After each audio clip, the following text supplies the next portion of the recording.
Hello, welcome to another edition of the Pace Report. I'm Brian Pace. As you know, for well over the last 8 years, I've interviewed and profiled some of the most prolific, if not iconic, trailblazers in the entertainment as well as literary and political veins. Now, tonight on the Pace Report, I had the honor to break bread with the legendary Melba Moore. For well over 50 years, Miss Moore has successfully won a Tony for her performance in Purlie. She's been nominated 4 times for a Grammy, as well as she continues to record great music. In fact, she has a brand new CD which is entitled Forevermore, which she wrote and produced herself, and she's actually acting as an independent artist. I had a chance to sit down and break bread with her at the Metropolitan Room for her performance, in which we talked about her brand new CD. We talked about why it took 10 years to record this, as well as reflect on the Black arts movement, as well as her mother and father, who were very, very prolific musicians, and how she was inspired by them to become a vocalist and a performer. So sit back, relax, and enjoy highlights of Miss Melba Moore from a performance at the Metropolitan Room here in New York City. It's part of the Pace Report, reporting live here in New York City.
Miss Moore, I want to congratulate you on your brand new CD, Forevermore. This is your first CD in 10 years. What took so long?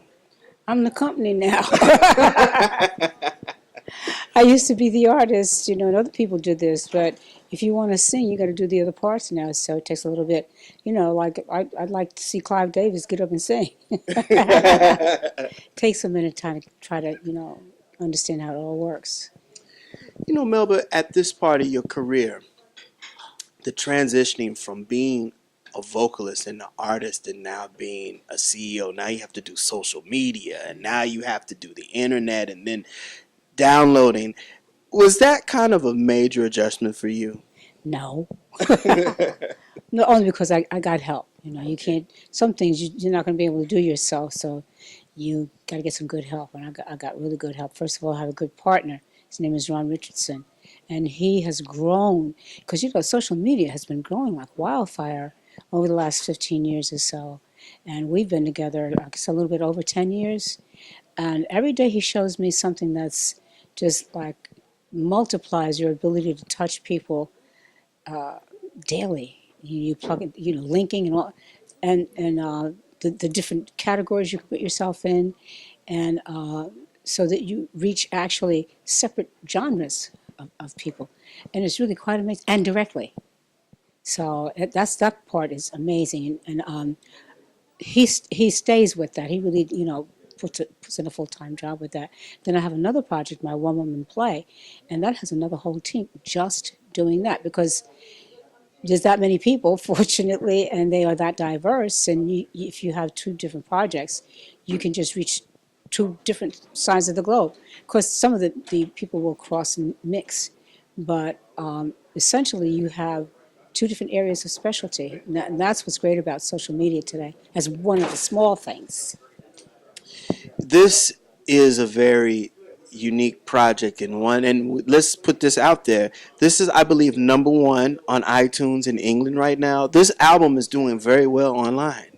It's doing very well. Everybody's receiving it so well. A couple of places I've introduced the song in my show, which I never do. I usually wait until the song has been played on the radio, because people they want to hear what they already know. They really don't want to pay attention and listen and learn and use their minds. But It's My Time Again is catchy, it's bright, it's pretty, and so people like it right away. So I'm able to like put that song in my show right away. So that helps me actually promote the CD as well. But all of the songs on the album are totally different than that, Right. but they're catchy like that. They're really good, solid songs. The production is excellent. My voice is okay too. I want to go into that. I was sitting down with you at Soundcheck, and also I was with you about a month and a half ago at the Sarah Vaughan Stamp unveiling, and your voice, oh my goodness, this little tiny person has this larger than life voice. How do you keep that instrument and tool in shape? Well, once you kind of figure it out, it's easy, but the body keeps changing. I'm getting older, and some of the things that I used to do, all of a sudden they don't work. So you got to try something else. And like, matter of fact, on the day of Sarah, I had some hot coffee and That's right. Yeah. and some honey, and it actually took my voice away. Rehearsal, I was fine, and during the show, I lost my voice. Wow. And you know, during the show. So I had no warning that the body had just changed. I didn't lose my voice tonight, though, did I? No, you did. I had to do a little research and find out, well, what does it take? What does it want now? So it's a very delicate instrument, and it's fragile, and you have to pamper it and take care of it. And but if you give it what it needs, it will do amazing things. So I have to really just pay attention to it and take care of it. Now, what I need to do is not very difficult, which just means you can't eat any fried foods, you can't eat any potato chips. You can't get, if you don't do that and you get yourself on a regimen of foods and a lifestyle that works for you, then it's very easy.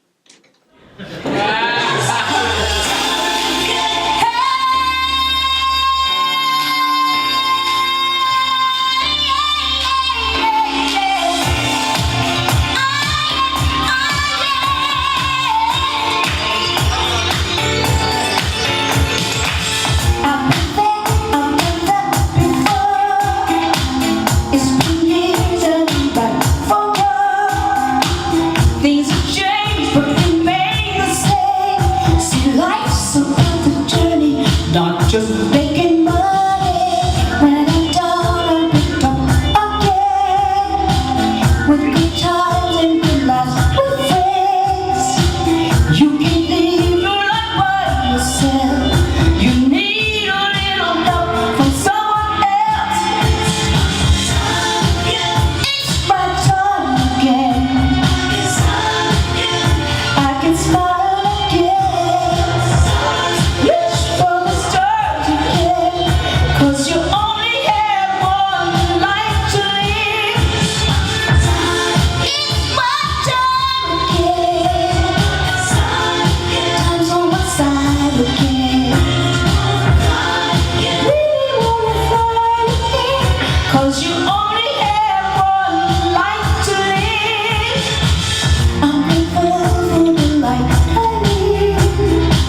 one of the things that people respect about you, Miss Moore, is that you are very, very steeped in the tradition. And what I mean by that, your mother and father were of the tradition, meaning they were singers and they were performers. Yes. Tell me about when music really put an impact on you and you decided that you wanted to start performing. It's a good question. When I started my life, there was no music in my life. My mother was a single parent. She was also a professional singer, which meant she was gone most of the time. My grandmother had had strokes and she couldn't speak, and there was no father in the home, no siblings. The family was splintered and broken. But my mother married a wonderful man who was also a musician, who is also a musician. He just turned 100 in March, and he's still singing and playing and performing. And they performed together. And so they rehearsed in the house, and my stepfather has a son and a daughter. And so when we merged, I then had a sister and a brother. I had another grandmother. Actually had family. So we communicated, do you know what I'm saying? Had siblings. It was a whole totally different life. And music was the center of our life. And my stepfather made us all take piano lessons. So we started to get really intimately acquainted with music. And then all three of us could sing. We had two more brothers come along later. Everybody's musical because music was just the heart of the family. And the three of us used to sing as a trio, just at home and everything. But music became the center part of our lives then. By the time I got to be high school age, I knew that I needed to specialize in music. I didn't know that necessarily had talent. I just know the fever had caught me. It was not like I know I could sing. No, it was like I just got to be in this some kind of way. You know, there at the Sarah Vaughan unveiling, you tell the story about how you were introduced to Sarah Vaughan, but tell me the very first concert or the first vocalist that you saw, and how did they have an impact on you musically? The very first vocalist I saw and spent time with was my mother. And she was beautiful, and people treated her differently. And because we were in an artistic and musical family, I could see how our family's experiences were very, very different, especially since we're black people, and you can see that in our racial culture and styles. We had white friends. Our other black friends did not. Very, very, very different. You could see that there was a kind of a magicalness about being an artist. And I'm sure that affected me. I went into music education because my parents insisted that we do that and have something solid for ourselves. But I still had this urge. I think, the pull of the glamour and the charism and music. Music, what can I say? It just does something to you. You hear everyone say there was a point in your life where they saw somebody and they said, oh, I got to do that. It just catches you up. I'm going to tell you. Melba, you came up in the era when the jazz vocalist had crossover appeal. They crossed over. The Dinah Washingtons, the Tony Bennett's, the Sarah Vaughan's, the Sinatras. They did sing jazz, but they also crossed over pop-wise. And the song was very much the rudiment of what made those jazz vocalists great. No, their talent was what made them great. They were people like Ella and Sarah and Carmen and Betty. They were so great. It reminds me of one time I saw Patti LaBelle on the Johnny Carson show, and there was a time he didn't let black people sit on the panel. She sung, and the people screamed and hollered so long. He couldn't go on with the shows. He had to make a comment. They crossed over because people could not ignore them because they were extraordinary. Then, of course, they sang the Frank Sinatra songs and the songs that everybody else sang. And then everybody else started singing the songs that they sang because they were innovators. They had to be. You also came up of the era of the jazz era and R&B era, but also you were very blessed to be in Purlie, which was Ossie Davis. He, God rest his soul, he was really one of the hearts of the black arts movement. I want you to give your reflections of Ossie Davis, and also there were a lot of great actors and actresses that came up in the black arts movement. Robert Guillaume, Helen Martin. You were with a lot. Cleavon Little. there were a lot of great actors and actresses that got their start through the Black Arts Movement in New York. Yes, and I like to take Ossie and Ruby for one example. One of the reasons they stood out and remained icons, as well as very talented people, is because Sidney Poitier too is one of them too, and Philip Rose, who produced a lot of the Broadway plays that introduced Black people to the Broadway theater, was one of the reasons too. But Ossie wrote Purlie, the straight comedy, because there was nothing for us. So we had to start to write and produce and find people that would help co-produce and not just take the projects from us, to make that statement, to make that mark in those areas. And yes, those great actors like Cicely Tyson too, because they started the Negro I can't think of the name of the acting companies. They had to start their own companies, just like everybody else has had to find their own niche and develop that, and develop their own financial base, which of course is what I'm doing now with my little hit record. Okay, but that's the tradition really, and it's something that African Americans are late doing because we're still coming out of slavery. But everybody has to do that. Because I mean, that was a very important time. I mean, you had very, very important writers too that were giving you the opportunity to act and sing. I mean, you had a Mary Baraka, you had Dr. Sonia Sanchez. I mean, I could go on and on with the writers who, Lorraine Hansberry. I mean, it was a very important time. I'm mentioning people like Philip Rose because, as far as Broadway theater was concerned, it was very racist, and it was totally shut down and owned by white people. And so there had to be people who would, just like in civil rights movements and in the slavery and civil wars and all that kind of thing, there had to be white people that helped us, I'm just saying. And then there had to be us who would take those steps and move from just being, please help me, or please, let me come on blackface and just like that, to go and start writing things and start directing and start raising their own funds and start producing so that we could progress. I also want to talk about another important person who was of that era, Geoffrey Holder. I interviewed this gentleman. He was a beautiful man, beautiful, and his wife. Oh my goodness, yes. I used to take dance class with her. the lady de Havilland.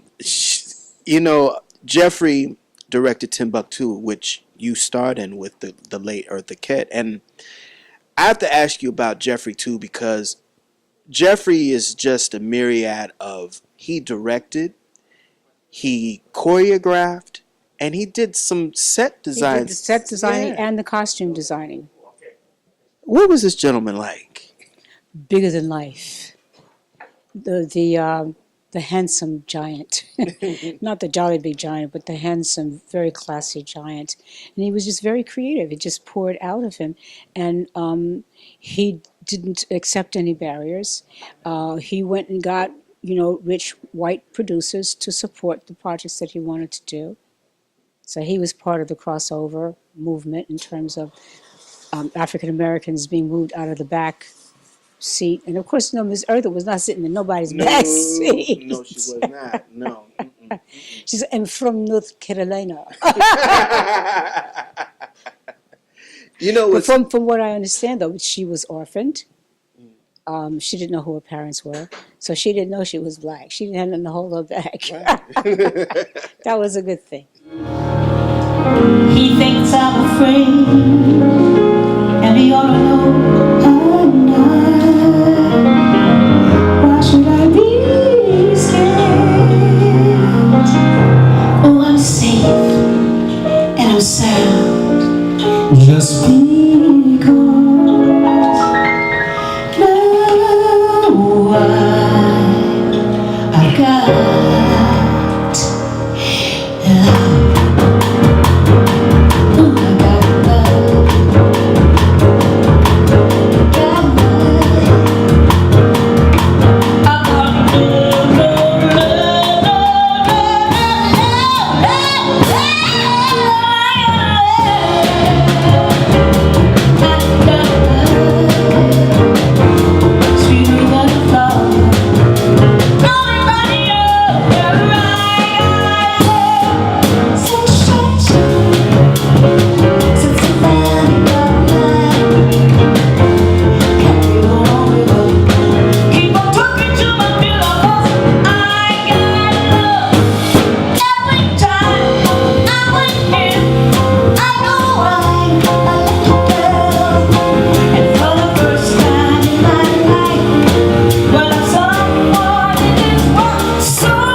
the importance of the stage has helped you just transition to a successful R&B career as well as screen. Tell viewers and aspiring vocalists and musicians what they need to do in order to command the stage, because you just played this little intimate room. But I'm going to tell you something, Miss Moore. Every time I've seen you, people always are drawn to you, and it's like silent. And then when you're done with a song, people are standing up like you saw this evening.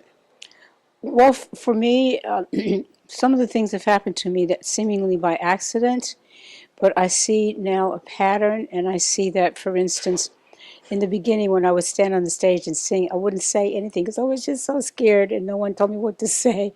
After doing theater, I realized I saw some people, like for instance, on talk shows, and they were singers. I won't name them, but I remember people, and I said, "Oh, well, they're on a talk show. Do they know they have to have something to say?"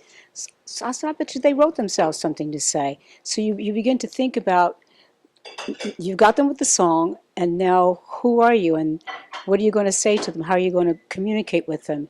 And I think about that now, and think through, okay, what's the song? Why am I singing it? And now tell them why you're singing it, and bring them into it. Just relate to them, talk with them. And if you want to, if you're afraid that you're going to lose a thought, then make some notes and keep yourself focused so that they can stay focused.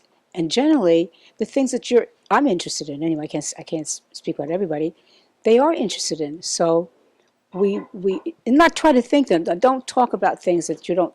Would they be interested in that, or is that something that you're just interested in? So that we can have a story time. One of the things I believe I got the role of Purlie from was I was raised by a woman who never learned to read or write. She always tell me these stories, and of course we come from the oral tradition. Right. And so I think about that and I say, well, what is part of your culture? What do what would you like if you were sitting in the audience? And I'd like somebody to tell me a story. And everyone wants to hear a story. We're all children. We all like to hear, once upon a time. I got you, right? That's basically my recipe. Da da da. And then don't stay too long. So, okay, but when you move, bring them with you. Sometimes, if it's just music, we do sing the songs, and you get there, and you go, but you don't bring them with you. You don't tell them why you're doing this. Not that you have to explain everything, but just like I'm talking with you, bring each other along with you. This seems to work.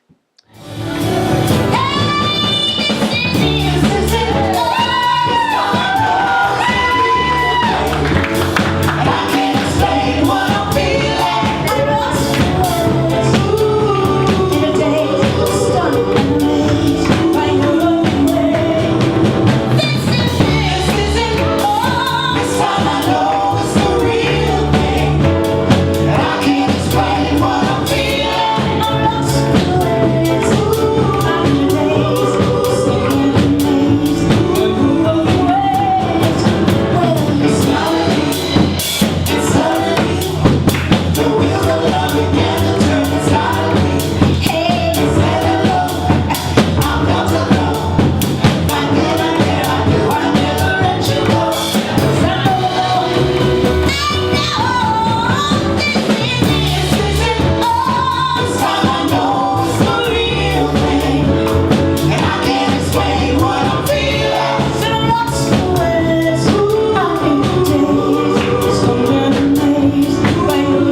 had the opportunity to break bread with Dionne Warwick, and her career has always been about the song, but there have been some songs that you have made your own, and I guess that's part of the involvement of the record producer, and you've had some stellar record producers that you've collaborated over the years. Tell me what it was like working with guys like Van McCoy and Kashif, because they kind of crafted songs that you're singing for the rest of your life. Well, I got to give my now ex-husband some credit for that, because your manager, your record company, they go out and get these producers. Now we sit. Fortunately, my husband was my manager, so we sat and we talked about what kind of song do we think I need to sing? What's in the marketplace? How are we going to compete? What kind of voice do you have? What's your background? What is your image? What do you look like? What do you want to project? We would think these things out, and then he and the record company would go out and see if they could get these songwriters and producers. And that's how I've got these. I mean, that wasn't an accident, and I didn't do it. And and it's funny because you and Dee Dee Bridgewater came off of the stage and segued right into a successful R&B career. And at the time you came in, disco was just really, really burning up. When you segued from disco to regular R&B, was that another heavy transition? Because you sang a lot of popular dance songs back in the late 70s.